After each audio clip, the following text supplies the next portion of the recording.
Hello good morning friends. आप सभी का स्वागत है आपके अपने चैनल संपूर्ण इंग्लिश में। तो दोस्तों, अगर आप LNMU पार्ट 1 या फिर पार्ट 2 का स्टूडेंट हो, इंग्लिश ऑनर्स का स्टूडेंट हो, तो आपके लिए वीडियो काफ़ी इंपॉर्टेंट होने वाली है, क्योंकि दोस्तों ये वीडियो आप ही लोगों की डिमांड पे मैं बना रहा हूँ। आप लोगों का बार बार कमेंट आ रहा था कि सर एक्सप्लेनेशन वाले क्वेश्चन को किस प्रकार से टैकल करें, इस पे एक वीडियो बनाओ। तो दोस्तों, आज की वीडियो में हम उसी पे बात करेंगे कि एक्सप्लेन करने वाले क्वेश्चन को हम किस प्रकार से टैकल करें। तो देखिए दोस्तों, दूसरे क्वेश्चन की तरह नहीं है कि आप समरी प्रिपेयर कर लो और वहाँ पे जाकर लिख दो तो ये अच्छा नंबर आप ला लोगे, ऐसा यहाँ पे कुछ नहीं है। आपको यहाँ पे एक्सप्लेनेशन के लिए जिस टॉपिक से एक्सप्लेनेशन आ रहा है, जिस चैप्टर से आ रहा है, उसका डीप नॉलेज होना बहुत ज़रूरी है। जैसे मान लीजिए आप जानते हो कि इस टॉपिक का है, ये इस पोएम का लाइन है, तो आप किस प्रकार से लिखोगे। तो चलिए मैं आपको बताता हूँ। जैसे देखिए, ये जो मैं आपको एक्सप्लेनेशन यहाँ पे लिया हूँ, ये द पुली, जो कि जॉर्ज हर्बर्ट के द्वारा लिखा गया एक बहुत ही शानदार पोएम है, यहाँ से ये लिया गया एक्सप्लेनेशन का क्वेश्चन है। तो चलिए हम इसको डील करते हैं। क्वेश्चन यहाँ पे कर रहा है, yet let him keep the rest but keep them with repaying restlessness. देखिए, जैसे ही आप अगर पढ़े रहोगे ये जॉर्ज हर्बर्ट का पोएम द पुली, तो आप वहाँ पे समझ जाओगे कि ज़्यादातर वहाँ पे रेस्ट चीज़ का जिक्र किया गया है। रेस्ट देख रहे हैं यहाँ पे, रेस्ट रेस्ट आ गया। तो इससे हमें क्या पता चला कि ये द पुली का एक्सप्लेनेशन है। तो जैसे अगर आपको पता चल गया तो आप इसको किस प्रकार से डील करेंगे, तो चलिए देखते हैं। तो सबसे पहले आपको लिखना है, क्या लिखना है, तो सबसे पहले आपको लिखना है these line have been taken from. हर एक्सप्लेनेशन में आपको सबसे पहला काम यही करना है कि this line has been taken from the poem, या फिर जहाँ से भी लिया गया है वहाँ का आप नाम लिखिए, और ये किसके द्वारा लिखा गया है, रिटेन बाय, जिसके द्वारा लिखा गया है ये लिखिए। उसके बाद ये यहाँ पे आप शेयर करिए कि यह लाइन इस पोएम से लिया गया है, जो कि इनके द्वारा लिखा गया है, और इनमें पोएम कहना चाहता है कि इतना तो सभी में लिखिए। क्या बोला मैंने, सबसे पहले आप लिखिएगा this line has been taken from the poem dash dash dash written by dash dash dash here the poet says that.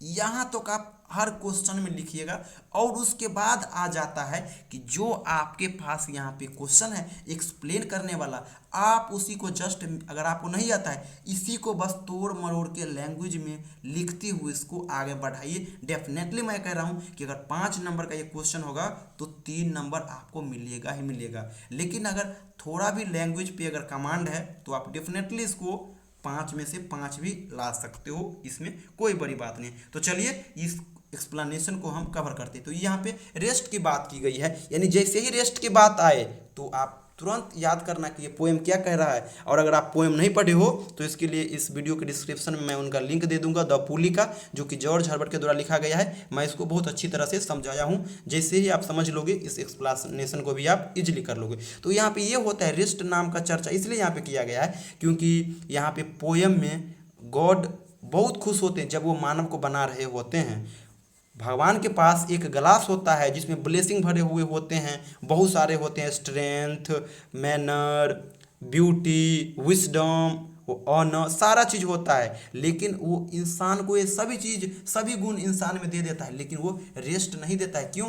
अगर इंसान में रेस्ट दे दे तो उन्हें किन्हीं भी चीज़ की ज़रूरत ही नहीं होगी, और जब किसी भी चीज़ की ज़रूरत नहीं होगी तो वो भगवान को कभी याद नहीं करेंगे। इसलिए वो भगवान किन्हीं को रेस्ट नहीं देते हैं। इसलिए यहाँ पे यही सारा चीज़ यहाँ पे शेयर किए हुए। तो चलिए इस बार हम इस क्वेश्चन को आपके बीच एक्सप्लेन करने का कोशिश करते हैं। तो शुरू से पढ़ते हैं। These line have been taken from the poem the pulley written by George Herbert. Here the poet says that when God was engaged in making a man, he had a glass full of gifts. Those gifts were strength, beauty, wisdom, pleasure, honor and rest. यानी जब भगवान मनुष्य को बना रहे होते हैं तो उनके पास ये ग्लास होता है जो कि ब्लेसिंग से भरे हुए होते हैं। और ये ब्लेसिंग कौन कौन से होते हैं? तो ब्लेसिंग होते हैं beauty, wisdom, pleasure, strength, honour and rest. God gave all gift to the man one by one, यानी भगवान सभी मनुष्य को ये गुण वन बाय वन दे देते हैं, but he which held rest with a purpose, लेकिन वो रेस्ट नहीं देते हैं। In the absence of mental peace for rest man would be sick of his life and think of God. God gives the man restless. If the God gave the rest to the man, man would never care for God. यानी यहाँ पे कहना चाह रहा है कि अगर वो मनुष्य को रेस्ट दे देते भगवान, तो मनुष्य कि किन्हीं भी चीज़ की ज़रूरत नहीं होती, और जब ज़रूरत नहीं होता तो भगवान को ये याद नहीं करते, और जब भगवान को याद नहीं करते तो भगवान का अस्तित्व धरती पे रहता ही नहीं। इसीलिए भगवान यहाँ पे व्यक्ति को रेस्ट नहीं दिए हुए हैं। यही कारण है कि लोग कितना भी कमा लेता है, जीवन में कभी रेस्ट नहीं होता है, चाहे वो कितना भी बड़े पूंजीपति क्यों न हो। यहाँ पे ये शेयर किया है ये एक्सप्लेन का क्वेश्चन। तो दोस्तों ये था एक्सप्लेनेशन का क्वेश्चन।